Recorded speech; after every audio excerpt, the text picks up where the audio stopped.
podcast del grupo primero D de la secundaria Pablo Casals número 125. Buenos días, el tema del día de hoy es el sistema nervioso y su relación con el cuerpo. El día de hoy tenemos como invitada a la doctora Araceli Hernández Herrera, quien estudió en la Facultad de Medicina Campus CEU de la Universidad Nacional Autónoma de México. Actualmente trabaja en la Clínica de Especialidades Médicas Bethel. Gracias por aceptar esta segunda invitación, doctora Araceli. Hola chicos, buenos días. Creo que ya nos conocíamos. Recuerden que soy egresada de la Facultad de Medicina con diplomado en Salud en el Trabajo y en curso un diplomado en Urgencias Médicas.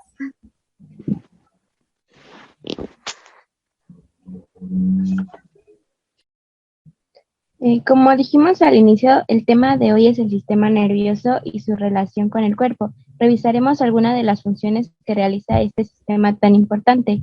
Para ello preparamos una serie de preguntas para nuestra invitada del día de hoy. Vamos con la primera pregunta. ¿Cómo se conforma el sistema nervioso? Bien, el sistema nervioso lo vamos a componer por dos sistemas principales. El sistema central, que es el que vemos aquí, que se conforma con el cerebro, la médula espinal. Y el sistema nervioso, que va a ser todos los nervios que salen y emergen a partir de la médula espinal. ¿De acuerdo? El sistema nervioso periférico lo vamos a dividir en dos. En el autónomo o automático también lo pueden encontrar, o en el somático. ¿De acuerdo? Ambos son sistemas nerviosos sensitivos y mecánicos. Ambos van a tener como unas características iguales, que es de órganos, el sistema autónomo, que es de órganos a sistemas, y el sistema somático, que es de órganos a músculos. Esa es su única diferencia, pero en realidad es la regulación igual. ¿Cuáles son las células especializadas del sistema nervioso? Pues esa está muy facilita. La neurona. La neurona es una célula especializada en el sistema nervioso. Pueden haber sensitivas y pueden haber motoras. ¿Cuál es la importancia del sistema nervioso periférico? El sistema nervioso periférico. Ya se trabó mi computadora, pero en realidad nada más es el transporte de estímulos. Como ya lo había mencionado, el periférico es autónomo y somático. Uno va a trabajar sobre las glándulas y el otro solamente con el sistema musculoesquelético. ¿Qué funciones tiene el sistema nervioso somático? El somático, igual, el transporte nada más de estímulos nerviosos para activar los músculos y dar su respuesta. Esto tiene que ver con el arco reflejo. O sea que, por ejemplo, el sistema nervioso somático trabaja como de manera superficial en todo el sistema del cuerpo, como la parte de la movilidad. Exacto. Sí, el sistema somático es el único que transporta el impulso de órganos a el sistema musculoesquelético, que son los neurotransmisores, para que hagan su función. ¿Cómo se comunica el sistema nervioso con el resto del cuerpo? A través de todos los nervios y todos los nervios. Tenemos el cerebro, que es el sistema central, nervioso central. Aquí tenemos a la médula espinal y de ahí emergen todos los nervios, que es el sistema periférico. Todo esto se va a comunicar mediante sus estímulos, mediante neuronas, mediante hormonas. Ahorita que mencionas esta parte de la comunicación del sistema nervioso con el cuerpo, ¿hay algún intermediario en esta comunicación o es directo con el sistema, no sé, vamos a poner un ejemplo, el sistema digestivo con esta parte de sistema nervioso? Claro, sí, son las hormonas. Con el sistema digestivo son las hormonas. Con el sistema esquelético son los, digamos así, los estímulos eléctricos. Ah, ok, o sea que para que el cuerpo humano realice todas estas funciones que nos permiten pues estar vivos, estos mensajeros o estos intermediarios entre sistemas son las hormonas. Exacto. Es de ahí la diferencia del sistema periférico. El autónomo, que son las glándulas, van a ser puras enzimas, puras hormonas. Y con el somático, que son los impulsos, impulsos eléctricos. Ok. ¿Cuál es la función de los neurotransmisores? Los neurotransmisores nada más es comunicar. ¿Qué comunica la neurona? Son los neurotransmisores que comunican a otra neurona o pueden comunicar a un nervio sensitivo o mecánico. Entonces los neurotransmisores solamente trabajan, por ejemplo, durante la sinapsis. Esa es la sinapsis, nunca se juntan. Son impulsos eléctricos o son neurotransmisores o son enzimas.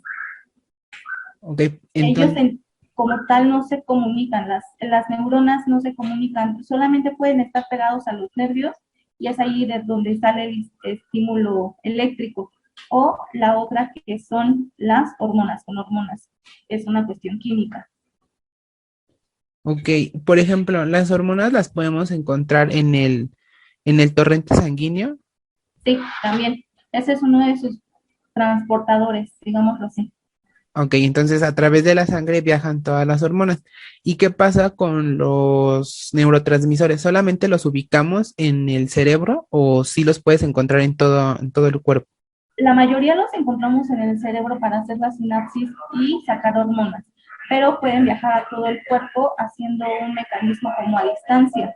Hay otro mecanismo que ellas mismas se autoalimentan y la otra que al ladito de ellas, su célula, les dan impulso, pero cuando es por todo el cuerpo, viajan por sangre. Ok, perfecto. ¿Cuál es la diferencia entre los nervios craneales y espinales? Su posición. Los nervios craneales son los que nada más irrigan toda la cara y hacen diferentes funciones. Tienen funciones mixtas que son sensitivas, que son motoras. ¿De acuerdo? Los nervios craneales solamente emergen del cerebro, se comunican con el cerebro y el tallo medular. ¿De acuerdo? De aquello, pues nada más dan funciones en la carita y el periférico, pues son todos los demás órganos, todos los demás nervios que influyen hacia el cuerpo. Esa es la única diferencia, su posición anatómica. Ahorita que menciona esta parte de los nervios, mm, me surge una duda. Ok, qué es órgano o estructura del sistema nervioso o muscular? ¿Qué es el occipucio? El occipucio, Ajá, pues en realidad lo ocupan como de diferentes maneras. El occipucio lo ocupan en la parte del cerebro, que puede ser el hipotálamo, también lo ocupan como la parte de la pelvis, o sea, no es una estructura del cuerpo en sí, ¿no? es No, un término coloquial nada más. sí, es un término coloquial. Ah, perfecto. En las neuronas sensoriales, ¿qué función tiene en el arco reflejo? Las neuronas sensoriales solamente es transmitir el impulso para que se haga la ejecutación mecánica. Es el que siente, solamente lleva el impulso de me estoy picando o me está doliendo para que la neurona motora se quite. Entonces, por ejemplo, estas personas que nos mencionaba en la sesión anterior que tienen una enfermedad en la que no pueden sentir, ¿el problema está directamente en ese tipo de neuronas? No, ya están en la médula espinal, en sus bases donde llegan a los ganglios. Ok, o sea, esas personas no, o sea, no perciben el dolor o perciben nada más el pinchazo, pero hasta ahí se queda. No perciben el dolor. Esta Ok, corriente eléctrica no se da. Tú te puedes estar picando, pero ajá, si tú no tienes esta sensación hasta la médula espinal para que la transmita al cerebro y que él reaccione como tal al proceso, no lo ujú, vas a retirar. Te ok. puedes estar picando, no lo sientes porque tú no tienes una noción de que está doliendo. ¿Y qué podría provocar ese bloqueo? Pues desde la muerte se pueden caer, pueden estar sangrando, no estar conscientes del dolor y perjudicar aún más. Hay Ok. personas que se queman muy feo, hay personas que se caen y no les duele, se paran y pues se acaban de fastidiar más. mm, qué genera ese problema? Que no puedan sentir. O sea, ¿qué bloquea esa comunicación entre neuronas? Nada más la sinapsis en esta parte de la glándula del nódulo con, con la neurona sensitiva. No existen neurotransmisores que conecten. Ah, ok. ¿Y eso puede ser consecuencia de otra enfermedad o es congénito? ¿Es congénito? ¿Y si tiene solución? No. O sea, Más necesitan un estímulo en el cerebro. entonces estas personas aprenden a vivir sin el dolor. Ujú. ¿Qué relación tiene el sistema nervioso con el sistema endocrino? Bueno, creo que ahí lo dicen todo. El sistema nervioso con el sistema endocrino. El sistema son glándulas. El sistema este, digestivo, que es el que vamos a ver después, pero tanto tiene nervios para hacer el mecanismo de digestión, como tiene estímulos neurotransmisores para decir que ya está saciado, que ya no tiene hambre. Entonces, imagínense cuando estimula otro órgano, es igual, está pegadito, tanto tiene nervios como tiene transmisión de neurotransmisores. Por ejemplo, el sistema endocrino y el sistema nervioso tienen esta relación únicamente en el proceso digestivo o hay otros procesos. No, hay otros procesos. Hablábamos, por ejemplo, de la tiroides. La tiroides también tiene inervación. La otra vez que hablábamos del sistema endocrino, por ejemplo, en la pubertad, que ahorita lo vamos a ver, también tiene con las gónadas, el crecimiento. Él dice cuando sí te tienes que parar, cuando ya no debemos de crecer. Ambos son reguladores y ambos, uno es con neurotransmisores, con enzimas, con hormonas y pues el sistema nervioso que son neurotransmisores. Si las glándulas no ejercen su función bien, directo se va al hipotálamo, que es el principal regulador, para que empiece a regular por él mismo más hormonas. ¿Sí me expliqué? Sí. ¿Por qué medio de qué controla el sistema endocrino los procesos metabólicos? De las hormonas. Solamente las hormonas. O sea, cuando hablemos de, cuando hablemos de algún problema que tenga que ver con hormonas, precisamente se involucra el sistema endocrino y el sistema nervioso, o puede haber una participación independiente. No, hablando de hormonas es directo con el sistema nervioso. Ok. Puede no estar, por ejemplo, la glándula o puede agrandarse de más y esto mismo provocar una reducción o un aumento de hormonas y el cerebro las detecta. Y cuando hay esta afección de que crezca la hormona o se haga más pequeña, ¿hay solución o hasta ahí queda el problema? Sí, con el sistema endocrino es lo mejor que se puede tratar porque hay la reposición de las hormonas, lo mismo que tenemos con la insulina, por ejemplo, en diabetes, o los hipotiroideos o los hipertiroideos que mandamos el medicamento para un estímulo de producción o de que no se produzcan. Ahorita que menciona esto de suplir las hormonas, entonces, por ejemplo, en el caso de los neurotransmisores, ¿también se pueden suplir? ¿O esos sí se pierden por completo? Eso se pierden como tal. A lo mucho que tenemos es inhibir como tal las neuronas, sus receptores. Los receptores que tienen las neuronas sobre estos neurotransmisores son los únicos que podemos inhibir o excitar, pero no una reposición de neurotransmisores. Hay unos que, por ejemplo, pueden ser precursores de GABA, pero solamente son precursores, no son como tal los neurotransmisores. Ok, gracias. ¿Quién controla el hambre y la saciedad? Hipotálamo. Es el único que controla la saciedad. Todo lo que es el mecanismo desde la masticación, la digestión y la absorción de nutrientes van a hacer que estemos en este proceso conjunto con el sistema nervioso. Okay, entonces, ¿esta producción de vasopresina y de leptina vienen de ahí, del hipotálamo, o hay otra glándula que las produzca? estas se crean en el intestino, páncreas, hígado, ellos secretan estas enzimas mismas que hacen que se vayan hacia arriba. Ok, entonces es Todas las el... glándulas, Ajá. todas las glándulas del sistema nervioso, del sistema digestivo, Ujú. van a crear sus propias enzimas para activar el cerebro y decirle tengo hambre o ya me lleno. Ah, ok, entonces la comunicación viene de, vamos a llamarlo de abajo hacia arriba. Estas Exacto. glándulas se estimulan y mandan la señal al cerebro para que la persona se alimente o deje de alimentarse. Exacto. Bueno, tengo una duda. Ujú. También ese es como neurotransmisor, se podría decir, controla, por ejemplo, también influye cuando tienes, no sé, problemas alimenticios, depresiones y así. Sí, sí, sí.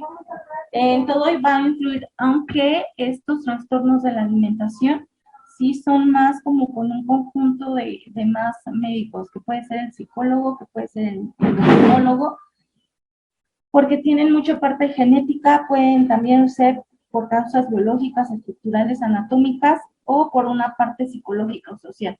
Entonces hay que ver desde qué punto se está reprimiendo, pero en definitiva de que el hipotálamo se puede reprimir y de ahí ya no hacer el estímulo o más bien el mismo quedarse como en esta parte de saciedad, sí. Por ejemplo, en esta, siguiendo esta línea de las afecciones hormonales y glandulares, ¿qué podría viciar el funcionamiento del hipotálamo? Nada más la producción de neurotransmisores. Y esa es la parte psicológica, entra la parte psicológica también. Entonces, por Uno ejemplo, mismo puede bloquear esa parte. ok, iba a eso, ajá. Una persona que tiene depresión, o sea, su misma depresión puede bloquear el funcionamiento del hipotálamo. Sí, exacto. Cuando el organismo, el sistema se ve como en una parte deprimida, y no lo hablo de depresión, sino deprimida de que tiene baja enzimas, baja producción de alimento, baja glucosa, baja energía, se reprime y ya no come. Ok. O sea, ya no manda la señal.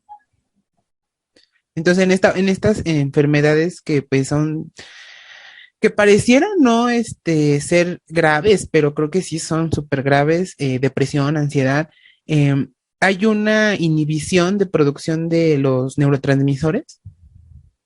Exacto. Sí, sobre todo la serotonina, la dopamina. Si estos disminuyen, disminuye el apetito, disminuye la actividad, el grado de actividad que nosotros tengamos a la vida, el sentido que tenemos hacia la vida, hacia las actividades también se sienten cansados.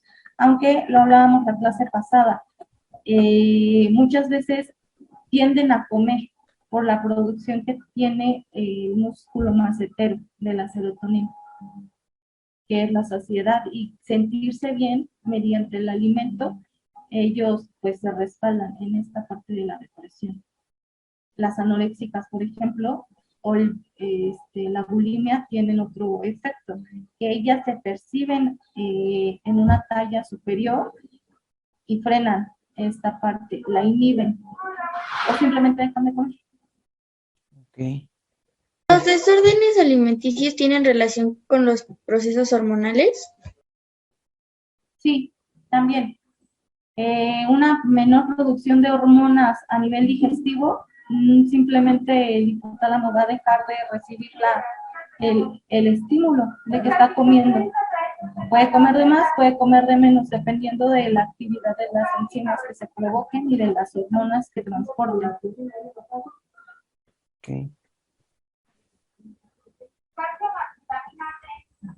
¿Cómo se relaciona el cerebro con el sistema digestivo? De esta manera, la leptina, la grelina, la insulina son las que producen, por ejemplo, en los intestinos, en el páncreas, en el estómago. Hay esta producción de estas enzimas, de estas hormonas, suben directo al sistema, al hipotálamo que les decía, y el hipotálamo ya da la saciedad. Puede haber un desorden desde aquí o puede haber un bloqueo a nivel de hipotálamo y no hacer que se consuma ningún alimento. Ok. Entonces, por ejemplo, cuando hay una persona, vamos a plantear, no sé, igual y a lo mejor ya estoy mal, ahorita me corriges. Eh, un cuadro, no sé, clínico, no sé, la persona tiene depresión, la persona está presentando bulimia, la persona está presentando ansiedad.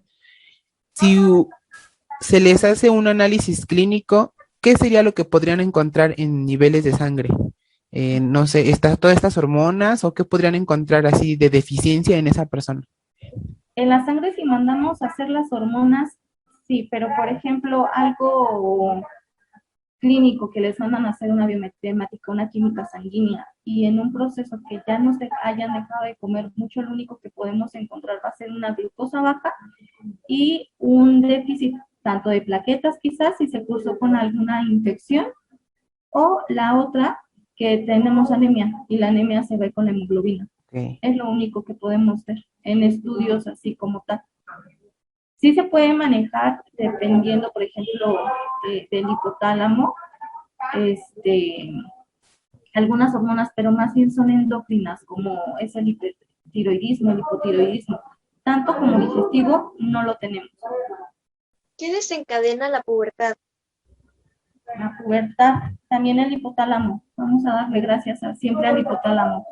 El hipotálamo va a hacer esta producción de liberar las gonadotropinas y de ahí ya se desencadena a partir de los 10 a los 14 años. Vamos a tener esta liberación de las gonadotropinas que estimulan ovarios, testículos, que son las principales gonadas en hombres testículos, en mujeres ovarios, y de ahí ya se estimula lo que es la producción de la TSH, de la gonadotropina humana, de la LTH, que es la luteinizante, y ambas, más bien todas, van a ser como diferentes, vaya hacia diferentes. Por ejemplo, la LH estamos viendo que hace una producción hacia las mamas, va a hacer que a las niñas tengan una mayor producción de hormona luteinizante y de ahí la producción no la producción, sino el crecimiento de las mamas.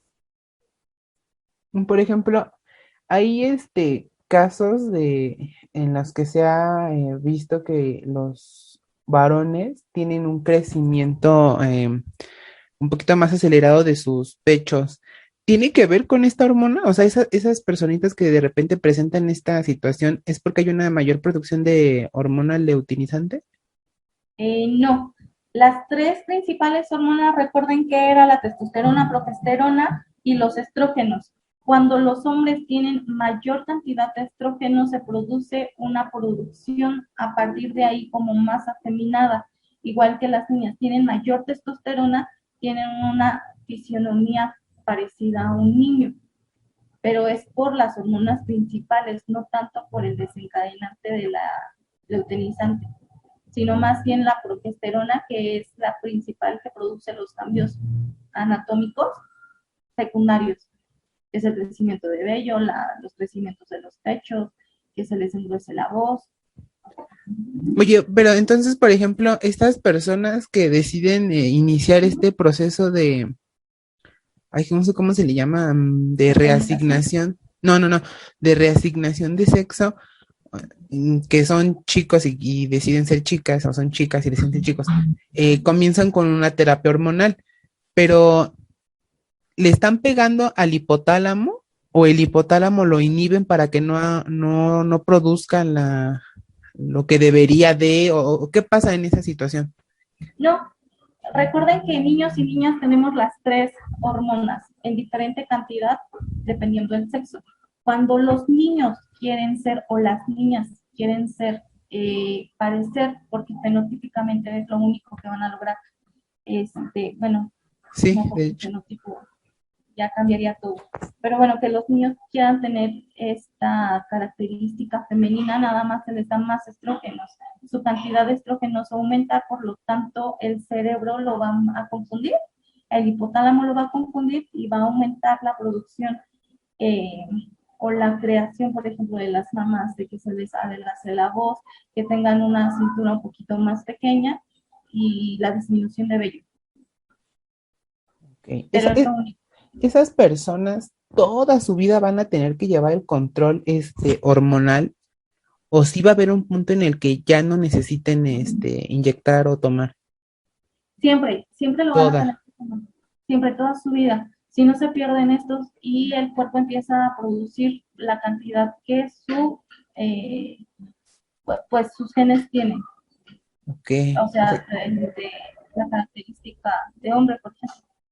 Aquí ya no aplica entonces la ley de Lamarck, que los órganos que no se ocupan se atrofian. O sea, literal se queda en un estado de suspensión y en cuanto se interrumpan la inyección de hormonas regresa a su ciclo normal. Eso sí, por ejemplo, en el pene, en los hombres, cuando se aumentan los estrógenos, disminuye su tamaño. ¿En serio? Ok, Y eso empieza es no a interesante. atrofiar, porque de cierta manera todavía es un órgano estimulante y se sigue estimulando. A lo mucho que pues lo quiten, hay una reasignación del sexo, ahí sí es cuando se influye demasiado y dejan ellos de tener una sensibilidad como tal, cuando hay una reasignación del sexo como tal. Pero si ponemos solamente hormonas, eso sí, o sea, mientras dure el proceso de una elevación de hormonas estrógeno, los niños van a tener características fenotípicas de una mujer, pero no, o sea, quitamos los estrógenos y vuelve a aparecer como pues el vello, el aumento sexual Como si no y hubiera pasado nada. la mayor de pene. Ok. ¿Qué hormonas participan en el desarrollo sexual de los adolescentes? Testosterona, progesterona y estrógenos. Son los tres principales. Y ya después de ahí se desencadena lo que es la ACTH, que es la hormona estimulante de la cápsula de las suprarrenales. Dijimos que estaba en el riñón, que mucho influye más bien para el crecimiento de huesitos. La hormona estimulante de tiroides, igual, influye en hueso y crecimiento, que es la calcitonina. La hormona del crecimiento, igual, todos los órganos y todos los huesos van a crecer. La FSH, que es la folicoestimulante, va a estimular los folículos, tanto son lo que son los ovarios, como son los testículos, y la luteinizante, que solamente va a tener la producción de leche y el aumento de mamas. Por el momento estas son todas las preguntas, sin embargo le pedimos que siga con nosotros y participe en la siguiente sección. A continuación la sección de mitos y realidades. Tenemos 3 interesantes preguntas que nuestros oyentes nos hacen en redes sociales. Comencemos con la primera. ¿Es verdad que el agua de avena ayuda a perder peso? No, para nada, no ayuda a perder peso, aunque se cree que por tener una mayor fibra hay un menor consumo de alimentos y esto disminuye el peso, pero no, para nada. Pero sí tiene algún efecto positivo. Efecto positivo en su consumo, sí, porque aumenta la fibra, aumenta la digestión y con eso pues hacen bien del baño ya. Ok, pero ya de ahí en fuera no hay que ser más delgaditos, No, más. No. no. Ok. ¿Es verdad que el té de orégano calma los cólicos? Híjole, en herbolaria sí ya está como, no estoy tan involucrada, pero no creo. De por sí el hecho de tomar té caliente, del que sea, o agua caliente, tiene un beneficio relajante, solamente eso.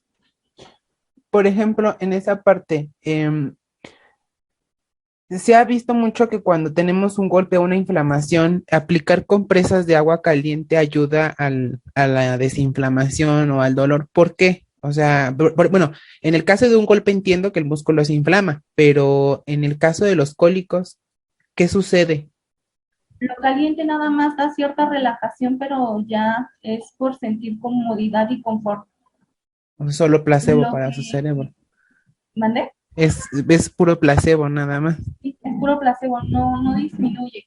Lo que disminuye la inflamación es el frío. Eso sí, el frío sí lo tratamos como un medio físico para tratar, calentamos, obviamente se relaja, y si metemos a una situación de frío, se contrae. Entonces, si nosotros manejamos frío caliente, pues lo único que estamos haciendo es esto en el músculo y hay una relajación como tal. Ok. Por ejemplo, cuando nos da un calambre y ya no pasa el calambre, pasa la parte dolorosa y queda como el nudo, como la bolita, ¿ahí es recomendable esta parte del calor y frío o solito tenemos que dejar que pues no sé, se deshaga el nudo, Ahí no sé se qué es lo que puede dar pase? más masaje. Masaje. Sí, solamente es el masaje, no, el calambre nada más es una fatiga muscular. Ok. Y por lo mismo, por el mismo calambre, cuando está todo comprimido, los nervios sensoriales que están dentro de los músculos, pues afectan, los apachurraron y obviamente los lastimaron. Lo único que podemos hacer es a lo mejor una pomada de diclofenaco y ayudarle a la relajación, pero no ayuda tanto el frío caliente. Alrededor de esta parte de los calambres hay estos dichos de la abuelita, es que no comes plátano o te paras descalzo, ¿es cierto?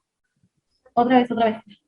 Ajá, que dentro de esto de los calambres hay como muchas creencias de las abuelitas, incluso de las mamás que nos dicen, es que te dio un calambre porque te levantaste descalzo o porque no comes potasio, o sea, ¿es cierto? No, para nada. El calambre, como les comento, es una fatiga muscular. No sé si hayan visto ya sistema musculoesquelético, pero son miofibrillas las que componen un músculo. Y estas tienen como unos bastones. Entre una y otra tienen un bastón. Entonces, el bastón se pega y hace la contracción. Cuando nosotros no hacemos que este bastón se regrese, existe la contracción y de ahí ya no se despega.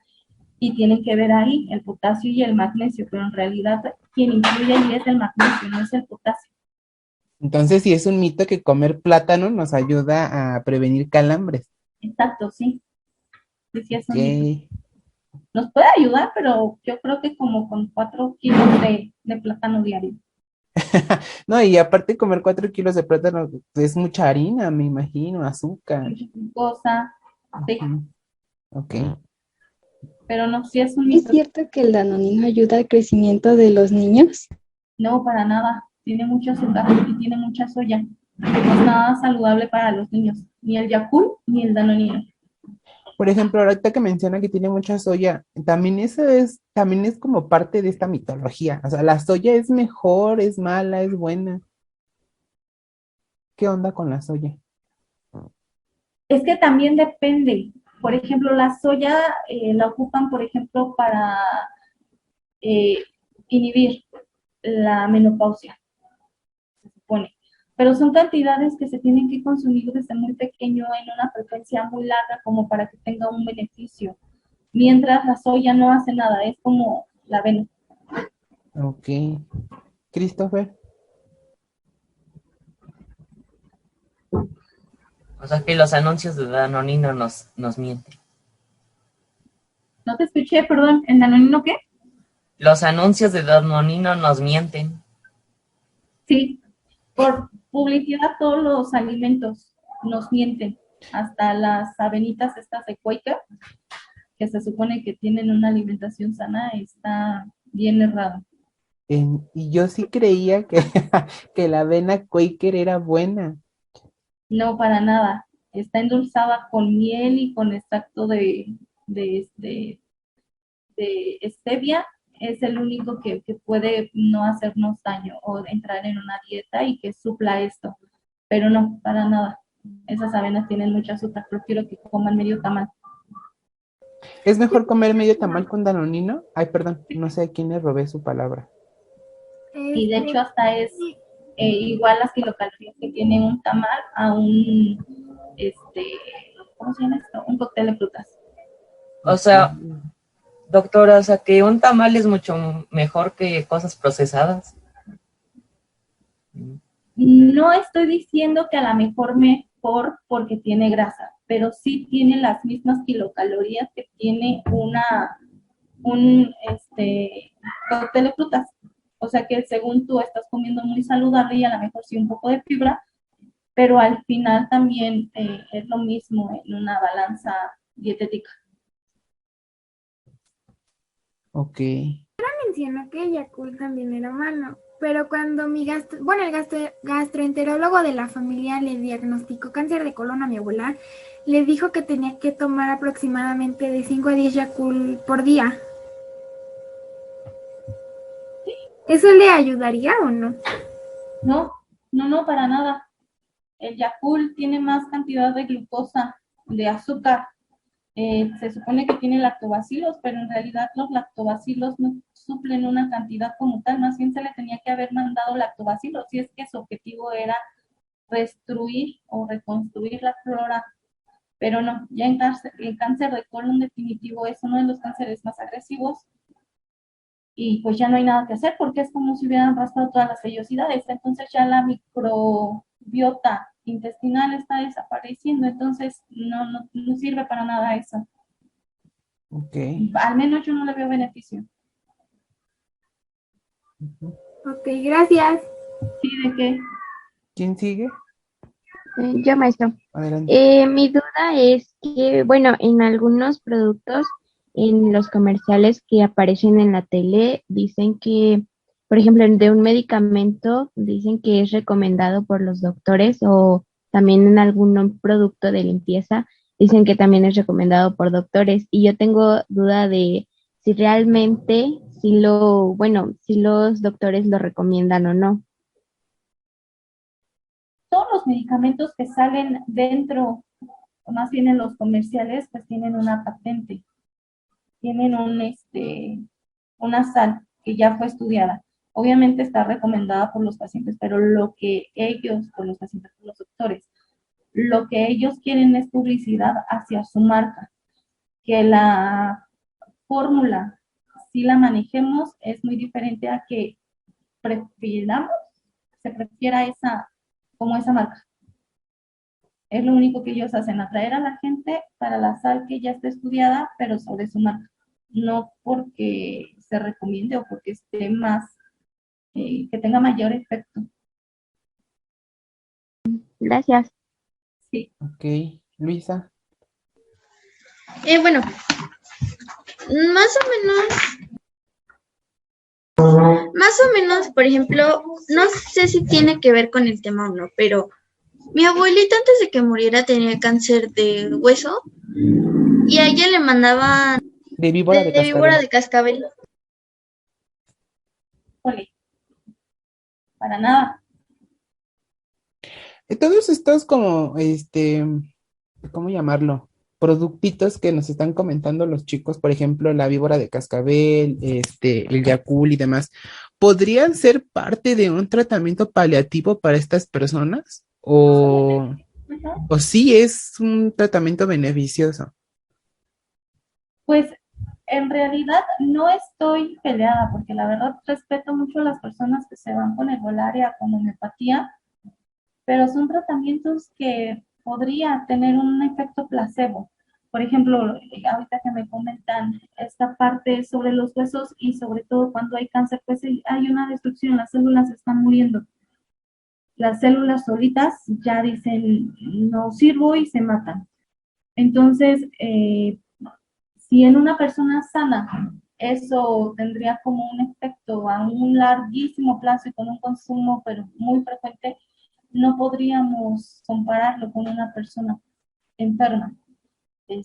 Cáncer es pues fatal, ¿no? Entonces, siento que sí, más bien es este efecto placebo que tienen las personas y como que la fe o el afecto que tienen sobre esto y que no quieren consumir medicamento tan químicos. Ok, muy bien. Bueno, yo cuando estaba chiquita, me decían mis abuelitos que el té de manzanilla te ayudaba a quitar el dolor de panza. ¿Es cierto? No. Hay ciertas propiedades y lo han hecho, pero con los troncos de madera. Con los troncos de madera sí pueden ser un poquito. Las infusiones que nosotros logramos con los té, nada más es quitarle ciertas propiedades y consumirlas. Muchas veces pueden ser tóxicas, muchas veces pueden ser dañinas a nuestros órganos. Ya les comento, o sea, el simple hecho de tomar agua caliente es sentir una relajación, un placer hacia nosotros, como lo calientito cuando nos acostamos y hace frío, ese mismo placer es el que se siente cuando tomamos agua caliente. Solamente agua, no estoy incluyendo con más. Y así lo ponen con algún tecito, pues obviamente va a ser tanto para el paladar diferente, ¿no? Entonces, solamente también, como comentan, es una parte de placer, de un placer. Ok, muchas gracias. Sí. Conclusión. El sistema nervioso es un complejo conjunto de células y tejidos que se encargan de dirigir, supervisar y controlar todas las funciones y actividades de nuestros órganos en general. Gran parte de los seres vivos, así como los seres humanos, poseen sistemas nerviosos especializados. De acuerdo a lo que nos contestó la doctora, podemos decir que el sistema nervioso es muy complejo y que algunos mitos son verdad y otros falsos. Sin embargo, es de suma importancia investigar más sobre el tema. ¿Algo más que quiera agregar, doctora? No, está completo, al menos como el objetivo a lo que deben de saber del sistema está bien, está completo. Eso ha sido todo. Le agradecemos a la doctora Araceli por estar el día de hoy con nosotros haciendo el podcast y por contestar todas nuestras preguntas y dudas que tenemos. Hasta luego. Adiós, cuídense. Muchas gracias, chicos.